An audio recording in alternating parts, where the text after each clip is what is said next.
चंदौली जिले के धानापुर ब्लॉक में एक डबरिया गांव है जिसमें हम लोग आए हैं। मंगल कवि जी जो चंदौली के नाम को आगे बढ़ाने के लिए तरह तरह के बिरहा के गाते हैं और इनसे आज हम जानेंगे कि चंदौली धान के कटोरा में ये पैदा हुए हैं। जो शहीदों की धरती से भी इनका नाम जुड़ा हुआ है। जो शहीदों की धरती जो धानापुर में है वहाँ के से ये बिलोंग करते हैं। ऐसे स्थिति में ऐसे कवि जी से आज हम लोग को मुलाकात हुई। हम लोग उनसे बात करते हैं कि आज की सच आपका बहुत बहुत स्वागत करती है। धन्यवाद अजय बाबू। और आज आप ऐसे शहीदों की धरती से आप बिरहा का गाते हैं और जो कि चंदौली का नाम आगे बढ़ा रहे हैं, इस पर क्या कहना है? देखिए, चंदौली का नाम हम क्या आगे बढ़ाएंगे। चंदौली तो अब तो जिला बना है, नहीं तो बनारस का एक अंग था। और चंदौली हमारा धान का कटोरा कहा जाता है। काफी उपजाऊ क्षेत्र रहा है और सामरिक दृष्टिकोण से भी, साहित्यिक दृष्टिकोण से भी और देशभक्ति के तो नारे यहाँ बुलंद होते ही रहे। सैयद राजा और धानापुर को लेकर शहीदी धरती कहा जाता है। तो पहले यहाँ की स्थिति बहुत अच्छी नहीं थी, लेकिन शायद अजय बाबू आप की पैदाइश रही हो ना रही हो, ये जो चकिया से नहर आती है सुनील बाबू, नहर चकिया से, हाँ नारायणपुर नहीं, चकिया से ये जो चंदौली की तरफ नहर आती है ना, कांटा साइफन आपने सुना है ना, देखा है। ये नहर पहले नहीं थी, ये पूरा तितली भड़भाड़ जामता था, कतई पैदावार नहीं होती थी। और उस वक्त धान का कटोरा नहीं कहा जाता था चंदौली। चंदौली धान का कटोरा तब कहा जाने लगा जब नहर निकली। और इस बात को कतई नहीं नकारा जा सकता, वो नहर कांग्रेस के जमाने में बनी। पंडित कमलापति त्रिपाठी जी ने भरपूर काम कराया चंदौली में, चंदौली के विकास के लिए। और आज ये स्थिति यह है कि उस समय दाने दाने को लोग मुहताज थे, लेकिन आज भरपूर गल्ला बेच रहे हैं, लाखों लाखों का धान बेच रहे हैं। समझ रहे कि नहीं? तो चंदौली की स्थिति का जितना वर्णन किया जाए कम है, लेकिन आज के परिवेश में कुछ ऐसा राजनीतिक माहौल हो गया है जिसके चलते राजनीति के लोग अपनी रोटी सेंकने में चाहे जो कुछ करें करामें। नहीं तो चंदौली तो ऐसे ऐसे विभूतियों को जन्म दिया है, ऐसे ऐसे हस्तियों को साहित्य में। अब देखिए, आप पढ़े होंगे कर्मनाशा की हार कहानी, जिसको विरचित करने वाले लिखने वाले डॉक्टर शिव प्रसाद सिंह, यही चंदौली जनपद के ही थे। जलालपुर गांव है बरहनी ब्लॉक में। डॉक्टर नामोर सिंह हिंदी के उच्च कोटि के समालोचक। मैं तो भारतवर्ष की नहीं बल्कि पूरे विश्व की बात कर रहा हूं, जहां जहां हिंदी पढ़ाई जाती है। हिंदी का उतना बड़ा समालोचक कोई था ही नहीं डॉक्टर नामोर सिंह जैसा। उनके भाई अभी डॉक्टर काशीनाथ सिंह जी हैं, उन्होंने काशी काशी लिखा है। और डॉक्टर नामोर सिंह के भाई काशीनाथ जी अपनी काशी के 80 में एक चैप्टर में हीरा बुल्लू की खूब चर्चा किया है बिरहा पर उन्होंने। तो चंदौली का गुणगान तो होता आया रहा है और होना भी चाहिए। मुझे बड़ा फक्र है, मुझे बड़ा गर्व है कि मैं चंदौली की शहीदी धरती धानापुर में पैदा हुआ हूँ। और धानापुर भी हमारा काफी शुरू से ही उतना अगर विकसित नहीं था तो पीछे भी नहीं था, क्योंकि आज़ादी की लड़ाई में आपने सुना होगा अभी 16 अगस्त को मनाया जाता है शहीदी दिवस। 16 अगस्त 1942 को यहाँ पर हमारे क्रांतिवीरों ने धानापुर थाने को फूंक दिया था। अनवारुल हक दरोगा था। जब ये लोग चले झंडा फहराने, आप पढ़े होंगे, याद होगा, 8 अगस्त 1942 को बापू ने मुंबई शिवाजी पार्क मैदान से करो या मरो का नारा दिया था। 8 अगस्त 42 को नारा दिया और 9 अगस्त से क्रांति शुरू हो गई। कहते ना क्रांति दिवस मनाया जाता है 9 तारीख को, और देश के कोने कोने आजादी के लिए क्रांति जब शुरू हुई तो जगह जगह सरकारी कार्यालय, थाना, कचहरी पर हमारे क्रांतिवीर झंडा लहराने लगे। उनके साथ अगर अंग्रेज जुर्म करते थे, खिलाफत करते थे, तो ये लोग भी अपना पीछे नहीं हटे। उसी परिप्रेक्ष्य में 16 अगस्त को आपके देखिए, ये कमालपुर से जब चलेंगे आप सकलडीहा वाली रोड पर बगल में कादिराबाद गांव है। तो कादिराबाद के प्रसिद्ध नारायण सिंह थे, स्वतंत्रता संग्राम सेनानी। उनके यहाँ मीटिंग हुई। अब उस समय मेरा जन्म तो नहीं हुआ था, लेकिन सच्चाई को नहीं नकारा जा सकता, वही तो इतिहास है। सही बात। तो उनके यहाँ मीटिंग हुई और कामता प्रसाद विद्यार्थी जी की अगुवाई में, जिन्होंने शहीद गांव इंटरमीडिएट कॉलेज बनाया है, क्रांतिवीरों का जत्था चला। उसमें हर जाति के लोग थे, हर बिरादरी के लोग। उस समय जाति धर्म से कोई मतलब नहीं था, सब लोग भारतवासी थे, सब लोग देशभक्त थे। और घेर लिए दानापुर थाने को। अनवारुल हक दरोगा वो स्थिति देख करके बौखला गया, गोली चलाने का आदेश दे दिया। गोली तो चल गई, जिसमें 3 लोग शहीद हो गए। एक हिमुतर के हीरा सिंह और महमूद सिंह, उसमें एक उस पार के आए थे रघुनाथ सिंह, रिश्तेदारी में आए थे, लेकिन देशभक्ति का जज्बा तो उनके अंदर भी था। गंगा पारे तो था उनका। सही बात। वो भी अपना जूझ गए। ये 3 नौजवान शहीद हो गए। लेकिन यही कवई पहाड़पुर के शिवमंगल यादव थे, पहलवान थे, और तान करके लाठी मारे अनवारुल हक को। वो लाठी में उनके लोबंदा बोल जाए पहले। अच्छा। हाँ, लोहे की रिंग मड़ी हुई थी। वो तो जय सियाराम हो गया। इसके बाद एक दीवान और 2 सिपाही थाने को फूंक दिए, लोग जला दिए जिंदा।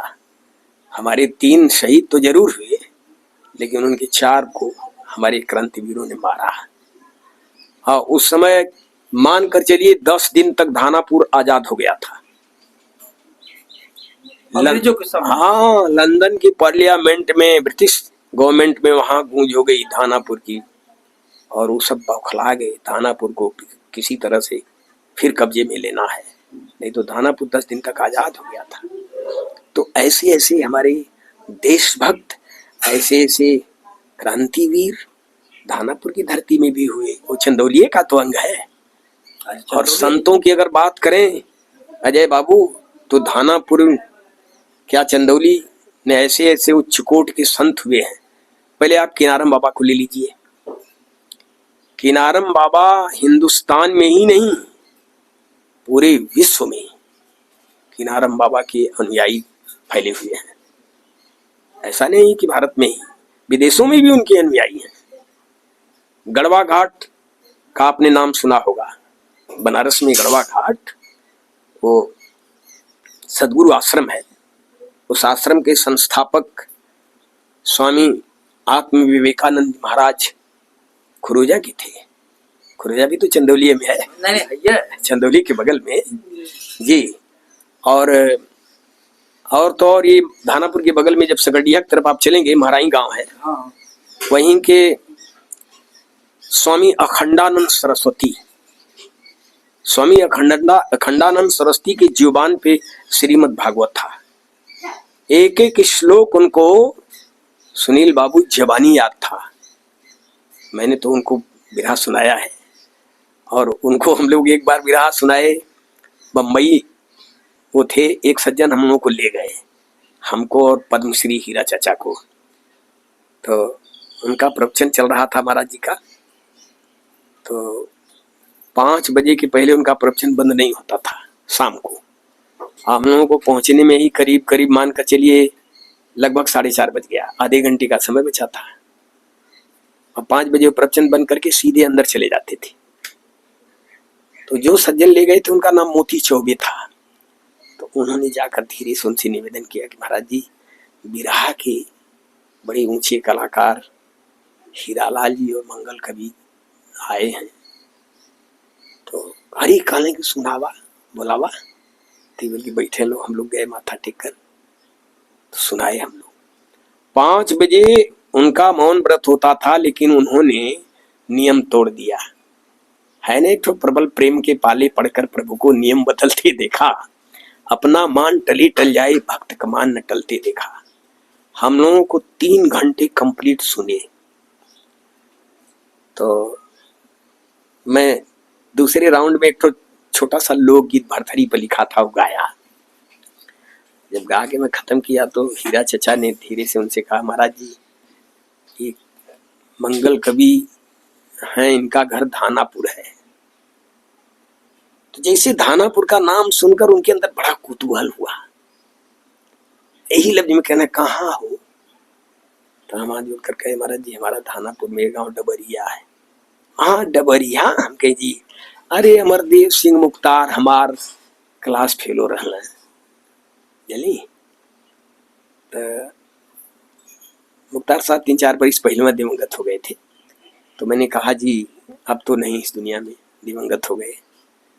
तो आंखें बंद करके 2 मिनट मौन हो गए, हम लोग भी चुप। जब आंखें खोले तो बोले, सैया भय कोतवाल अब डर काहे का। मुझे अक्षरशः याद है इसे। ठीक है सुनावा। तो फिर सुनाए हम लोगों को। तो इसी थानापुर के महराई गांव के थे वो, प्रकांड विद्वान, श्रीमद् भागवत उनकी जबान पे था। आपको बताएं, वर्तमान गढ़वा घाट की गद्दी पर इस समय जो संत हैं, पीठाधीश्वर गढ़वा घाट के वर्तमान पीठाधीश्वर, वो हमारे प्रातः स्मरणीय स्वामी सदगुरु शर्मानंद जी महाराज। ये धानापुर के पास, धानापुर से जब इताराब जमानिया रोड पर आएंगे हमारे तरफ, तो सरिया गांव है।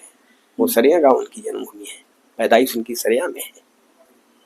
ऐसे उच्च कोट के विद्वान, उच्च कोट के संत, साहित्यकार, पहलवान भी एक से एक हुए धानापुर में। यही जो है हिंगुतर के मूरत पहलवान थे, अभी 3-4 महीने पहले वो दिवंगत हो गए। बड़े उच्च कोट के पहलवान थे। हे आपके धराव के मुस्तफा मुसलमान थे। और मान लीजिए अब तो ब्लॉक भले धानापुर नहीं है, छैनिया ब्लॉक हो गया। जब विधानसभा नया सृजन हुआ 2012 में, तो हम लोगों का सैयद राजा विधानसभा हो गया। नहीं तो पहले धानापुर विधानसभा जाना जाता था। तो वहाँ महुअर के अखाड़े में लड़ने वाले ये राधे की मणि चहनिया के मूरत पहलवान भी 1 नंबर के पहलवान थे। ऐसे ऐसे लोग ये पहलवान भी रहे हैं। तो धानापुर किसी एंगल से देखा जाए, चंदौली तो कहीं किसी से कम नहीं है। और अब यह जरूर है कि वो राजनीति के चलते अब इसका विकास जितना होना चाहिए उतना नहीं हो पा रहा है। इसको आप मानते हैं कि नहीं? सही बात। क्योंकि आजकल नेता लोग बस केवल अपनी गोटी बिठाने के चक्कर में पड़े हैं। अभी कमलापति जी ने 1972-73 में अस्पतालों का बहुत सारे जगह पर उन्होंने निर्माण कराया था, लेकिन उसका मरम्मत या वो ढरने में या वो ताला बंद हो गया। इस पर क्या कहना है? बिल्कुल सत्य बात है, बिल्कुल कहूंगा, बोल्डली यह कहूंगा कि जितने भी अस्पताल, छोटे मोटे स्वास्थ्य केंद्र और जितने भी विद्यालय, आप हमारे ग्राम सभा में डबरिया में बैठे हैं, हमारे यहाँ अपने ही यहाँ से मैं शुरू कर रहा हूँ, जनता जनार्दन इंटरमीडिएट कॉलेज डबरिया। अब चलिए धानापुर की तरफ, अमरवीर इंटर कॉलेज धानापुर। आगे बढ़ जाइए, रामगढ़ बाबा कीनाराम इंटर कॉलेज रामगढ़। बीच में धराव इंटर कॉलेज, शहीद गांव intermediate college, Sakaldiha inter college degree college. उधर अमड़ा निकल जाइए, धीना इंटर कॉलेज, अमड़ा इंटर कॉलेज, सदलपुरा इंटरमीडिएट कॉलेज, आपके क्या बोलते हैं बबरी का intermediate college, Chandauli Mahendra technical inter college. ये जितने कॉलेज हैं कमलापति त्रिपाठी की देन है जय बाबू। अगर ये सब कॉलेज नहीं रहे होते तो हम लोग शायद प्राइमरी स्कूल के बाद आगे नहीं बढ़े होते। कम से कम इंटर तक तो पढ़ाई यहाँ हुई, आगे जाना हुआ सगलडिया चले गए, फिर जिसकी जितनी क्षमता रही अपना बनारस जाके पढ़ा। और अस्पताल कमलापति त्रिपाठी की देन है। ओयरचक में अस्पताल, स्वास्थ्य केंद्र, कमालपुर में, थानापुर में अस्पताल, ये सब डबरिया में वो स्वास्थ्य केंद्र, ये जितने भी स्वास्थ्य केंद्र बने हैं, जितने अस्पताल बने हैं, लेकिन आज उनकी हालत देख लीजिए, ध्यान नहीं है। गवर्नमेंट चाहे जितना विकास का दावा ठोक ले, लेकिन कतई विकास नहीं है। कागज पर विकास है, फील्ड में विकास नहीं है। सुनील बाबू, नहरें आज तक देखिए, जितने नहरों की खुदाई हुई है, ये उस जमाने की नहरें हैं जिससे आज पानी आ रहा है तो पैदावार हो रही है, रोजी रोटी चल रहा है, लोगों का अन्न मिल रहा है, और उसकी सफाई तक सरकार नहीं करा पा रही है, नाली नहीं खुदवा पा रही है। और इस तरह से तो रेवड़ी की तरह डिग्री बांटने के लिए तो कॉलेज बहुत से हो गए हैं, बहुत कॉलेज हो गए हैं। सुनील बाबू, अभी जिले में कमलापति जी ने एक किसानों के लिए खाद और बीज और सारी सामग्री के वितरण करने के लिए जो बनवाए थे, आज वो ढह रहे हैं, लेकिन उनका मरम्मत नहीं हो पा रहा है। इस पर कतई कोई तो कह रहा हूँ, सरकार का ध्यान नहीं है। कागज पर विकास है, कहीं विकास है नहीं, केवल कागज पर विकास है। बहुत पहले की बात बता रहा हूँ, एक कविता थी कि मेहनत करते करते किसान यह थक जालें, आ खेत जामल नहीं दफ्तर में अन्न पक जालें। आंकड़ा लग जाता है, आंकड़ा लगा लेते हैं। अब देखिए ना, धान की लहलाती फसल अब खेतों में तैयार है। प्रकृति ने अगर साथ दे दिया, ईश्वर की कृपा से धान अगर कट कर ढंग से उतर जाएगा, तो बताइए कोई धान खरीद की अच्छी व्यवस्था है? बिक्री के लिए किसान परेशान हो जाएंगे। इतना मेहनत किए हैं। पहले 75 कुंटल प्रति हेक्टेयर जी खरीद करती थी सरकार जी, अब 56 कुंटल कर दिया। बताइए, घटा दिए। बढ़ाना चाहिए और घटा दिए, और कहते हैं कि हम किसानों की आमदनी दुगना कर देंगे। ऐसे ही किसानों की आमदनी दुगना हुई। 75 कुंटल से घटाकर आप 56 क्विंटल कर दिए, और कहते हैं किसानों की आमदनी हम दुगना कर देंगे। बताइए, अभी किसानों का हौसला पस्त होगा कि बुलंद होगा? अरे हौसला तो बुलंद तब होता जब 75 क्विंटल से बढ़ करके नहीं ज्यादा तो 100 क्विंटल कर देते, 125 क्विंटल कर देते, है कि नहीं? अब 56 कुंटल पर हौसला पस्त नहीं होगा तो बुलंद होगा? कोई खेती करना चाहेगा, लेकिन के बाद जो बचेगा उसे कौन खरीदेगा? कौन खरीदेगा? वही तो बात है ना, वही बात है। किसान बेचारे सोचेंगे। अब आज यही स्थिति देख लीजिए, बेकारी बेरोजगारी इतनी बढ़ गई है। पढ़ाई लिखाई करके कितने नौजवान बेकार पड़े हैं, बेचारे तैयारी कर रहे हैं। लॉकडाउन के समय से अब तक देख लीजिए ना, कितनों की उम्र खत्म हो गई। वो तैयारी करते करते वो बेचारे उम्र उनकी खत्म हो गई। अब कोई गवर्नमेंट सर्विस उनको नहीं मिल पाएगी। ऐसी स्थिति में पढ़ाई लिखाई से मोह भंग हो रहा है लड़कों का। पढ़ लिख कर क्या करेंगे जब नौकरी नहीं मिल पाएगी? बोलिए। तो ये तो चंदौली की ही नहीं, ये तो देश की हालत बता रहा हूँ, पूरे देश की हालत खराब है। किसान बेचारे कितने आंदोलित थे किसानों के लिए, क्या क्या ये लोग कहते हैं, लेकिन करते कितना है बताइए।